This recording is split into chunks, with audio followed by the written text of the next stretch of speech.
السلام علیکم ورحمۃ اللہ وبرکاتہ۔ بسم اللہ الرحمن الرحیم۔ یہ حدیث ہے بخاری و مسلم کی۔ حضرت ابن مسعود رضی اللہ عنہ سے روایت ہے، نبی کریم صلی اللہ علیہ وسلم نے فرمایا، اے ابن مسعود، مجھے قرآن پڑھ کر سناؤ۔ تو میں نے عرض کیا، یا رسول اللہ، میں آپ کو پڑھ کر سناؤں، حالانکہ آپ پر تو قرآن اترا ہے۔ آپ نے فرمایا، میں اپنے علاوہ کسی اور سے سننا پسند کرتا ہوں۔ بس میں نے آپ کے سامنے سورہ نساء کی تلاوت کی، یہاں تک کہ میں اس آیات تک پہنچ گیا۔ بس اس وقت کیا حال ہوگا جب ہم ہر امت میں سے ایک گواہ لائیں گے اور ان سب پر اے پیغمبر تجھے گواہ بنائیں گے۔ آپ نے فرمایا، اب تم بس کرو۔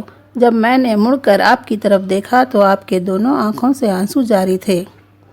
اللہ رب العالمین ہم اور آپ کو اس حدیث پر یقین کرنے کی ہدایت دے، آمین۔ Thanks for watching my video. جزاک اللہ خیر۔